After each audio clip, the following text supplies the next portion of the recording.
Welcome back. Today we're going to be talking about kind of an introduction to animals and trying to decide what animal is best for you. Bringing animals onto your homestead is a big but rewarding step. So let's talk about chickens, rabbits, goats, and more. First, let's talk about choosing the right animal. So here you see this chart that I have of just different small livestock that would work well in a backyard, maybe not goats as much, but the others work in a backyard or in rural communities. Um, so you want to know what you need. So let's say chickens. Space you need that, small yard. Rabbits, small space. Bees, small. And then ducks need more of a water area. So if you don't have those to offer, maybe not going to work for them. That's something that you could do in maybe more of a suburban area, but at the same time, it's just kind of knowing like your ordinances of your neighborhood and how much space you have. Whereas like goats, you need a little bit more space. Then you're going to want to look for what they're best for. Like, what are you going to get out of this animal? Like, you don't want an animal that's not going to do anything for you. So, our chickens, we're going to get eggs and compost. We're going to get meat and manure from rabbits. We can use that manure for our garden. For goats, we're going to get milk. And then we're going to have more brush control. So, like in a rural area, we could have our goats that we can have them eat brush, which can be very helpful. You could also start a brush business if you wanted to. People will do that where they'll get a herd of goats and they'll take them to people's properties and they'll pay to have the goats, just an extra way to make money. With bees, we're going to get pollination and honey, and then ducks, you get eggs and pest control as well. And then again, we talked about time management a couple videos back. So knowing the time that you're going to spend and the noise. So if you're going to have them in a neighborhood, you don't want something that's going to be really, really loud. Like ducks are going to be loud, goats are going to be a little bit louder. You're not going to want something like that because it's going to disrupt the peace and that could get you in trouble. But this is just something to look into when you're trying to choose that animal. What qualities fit best? And doing more research than just this little graph that I have. Like you need to know what this animal needs, if you have the time for it, if you have the money, the resources, and all of the above. Um, when it comes to this animal, but I highly recommend taking a screenshot of this chart just to have it as a reference to look back on. Speaking of resources that will fit well for our animal, let's talk about housing and shelter needs. Each animal is going to have a very different shelter need, so it's knowing, can I provide this for this animal? So for chickens, you're going to want a chicken coop, just a simple little chicken coop and a place for them to run around. So whether that is enclosed or not, it doesn't really matter, but they need to be able to move around. So if you're going to have it where they're still enclosed, you're going to have space to be able to build out, to have a fenced-in area, or if you just want them to run around in your backyard, making sure there's not holes in the bottom of your fence if you are in a suburban neighborhood, so your chickens aren't getting loose. Just things like that are definitely things to look for when we're thinking of our chickens' housing and shelter needs. As we talked about earlier, for rabbits, we don't need as much space. We just need a little bit of space. They just need somewhere to go.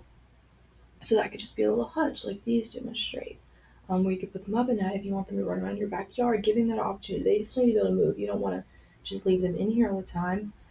But if you want to do like the chicken coop where you have a fenced in area, that's another option. But you want them to be able to move around, and have a place to be able to put them up at night. For goats, you're going to need that shelter and fencing. So you could get a little tin horn um, shelter for them, or you could build a shelter, or maybe you have a barn, you could keep them in the barn, but giving them that opportunity that if it's storming or something, that they have somewhere they can go.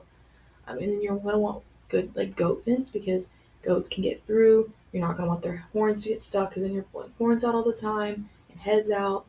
Um, so knowing what fencing is best for goats, you can also do hot wire fence. A lot of people do that, which is temporary fence. So if you want to move them from area to area, that's another option. But again, it's just knowing the needs of that animal. Bees, they're going to need hives in sunny, wind protected spots. The reason for the wind protection is so when they are in their hives, the hives are getting knocked over from the wind. It's just not causing any kind of destruction that way, and they still need the sun. So you want them to be able to get to the sun, but still be protected from the wind. So having to figure out how you're going to do that, where the spot gets a lot of sun, but it's also protected, is something also to look to. Do you have land for that? Do you have the resource for that? Can you do that? For ducks, your housing can be a lot like what it is for your chicken coop, but the difference is they need water. So if you have a pond, then you don't have to add water. But if you have a smaller yard and you don't have a pond, you could get maybe a stalker tank that you put in the ground, or get an in-ground pool, or just get kiddie pools. But making sure that they have that water for themselves to meet that shelter and housing need for ducks.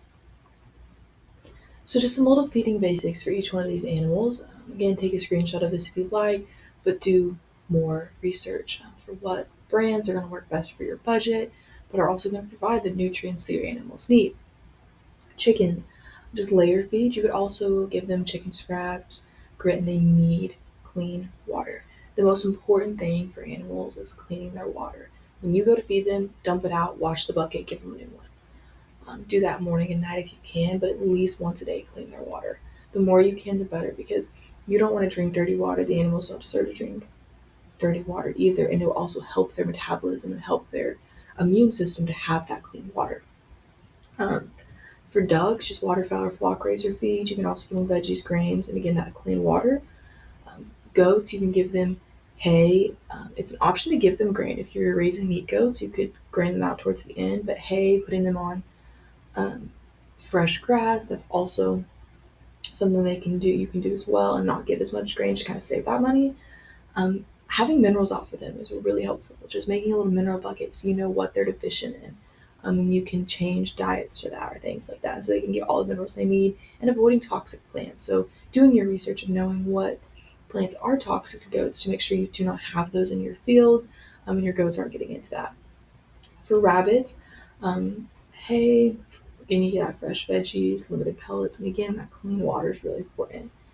And then for bees, they just need flower nectar, some sugar water, um, normally kind of during that early spring time when flowers are just starting to bloom, or just if there's not flowers for them. But that's just some ideas. And again, more research. Do as much research as you can when it comes to these things, because you want to make sure that you're meeting all the needs. And I can only say so much in one video, so doing that extra research that you're meeting all the needs of your animals is so, so important. So let's kind of talk about like daily and weekly care tasks. What I have here to talk about is just very narrow looking at the things that you could do daily and weekly, but they're things that are important to do daily and weekly. Daily, feed, water, check animals. If you have chickens, collect eggs. That is important that you're feeding water and checking your animals daily. You don't want to let them go days without being fed, without being watered, without getting checked, because then you're going to have sick animals and you're not going to know it, and that's a lot of loss of money. Weekly, you want to clean bedding, inspect shelter, and restock feed and supplies. If you have goats on pasture and you want to rotate them weekly, you can do that as well. And this is just a very small fraction of the things you need to do, but these are things that are very important to do. But as you have animals and you begin to learn, you do more research, you'll find more things that you have to do daily or weekly. Like if you have a sick animal, what you have to do for it, um, working your animals like once a month or however often you need to, like if you have goats, for example, just things like that. Like it's going to change, but these are just some good ideas we can think of as we're getting started doing this part. So we've talked a lot about what animals get, how to feed them, how to take care of them, shelter, all of that stuff. But what is the benefit of animals? I have four that I'm going to give you for right now, and I promise you when you have animals, you'll find so many more. But one is food. With chickens, you can get eggs. With goats, you can get meat. If you have dairy goats, you can get milk. And you can use these things and save money because you're getting it from your farm rather than having to go to the grocery store. Pest control, chickens, ducks, they're going to eat different pests that may be on your property. Compost, manure can be used in your garden. And again, that companionship. I think having animals is so rewarding because it's something that you have to take care of. It gives you a purpose of what you have to do and it keeps you going rather than if you have a job, just coming home and not having anything to do. You're just sitting there. You're doing more and you're being more purposeful in your life and being more self sufficient because you're having to take care of something. And I think that's really rewarding and fulfilling at the end of the day. Now, even when we have the best intentions, it's easy to make mistakes when caring for animals. One big one is overcrowding. Too many animals in a small space leads to stress and sickness. Another is using the wrong feed. Different animals have very specific dietary needs, so make sure you research what's right for your species. Weak or broken fencing. This can lead to escapes or predators getting in. And never forget that fresh, clean water is just as important as food. And finally, keep shelters clean to prevent illness. A little daily effort makes a big difference. Because if you do it little by little daily, you can get more done rather than if you just wait till the end of the day, because then it's going like one day a week, I'm going to do all of these things. It's going to pile up on you. It's going to become very overwhelming. Whereas if you're just doing it a little bit by throughout the week, it's going to be done rather than all being piled up on you on one day. Animals obviously can't tell us when they feel sick, so we need to be observant. Things we're going to want to look for is changes in behavior, so like hiding, limping, or not eating. These are warning signs. Check for clear eyes, smooth coats, and clean hooves. If something looks or smells off, investigate. It is smart to keep basic first aid kit handy with things like wound spray, gloves, thermometer, and maybe some medicine. And remember, if you're unsure, don't try to guess.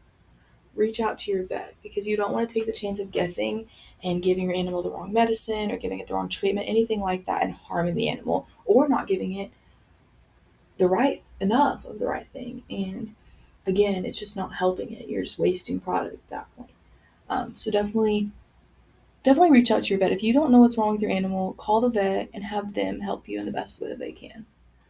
All right, that is all I have for you today in chickens and small livestock. You're just ready to get started now. One big thing I will say before I give you these last little bitty points is this is just a basic understanding of animals. There is so much more that you can learn through animals. So doing more research than just these videos alone and just your whole homesteading journey is just do as much research as you can and learn as much as you can, and you'll learn as you go. And it'll be so beneficial to you in the end because the more you learn, the more you can adapt, the more you can change, the better things can get. But some final things I just want to talk about is start small and just learn as you go. That goes for chickens and livestock and all the things we've talked about so far and will talk about in the rest of this series.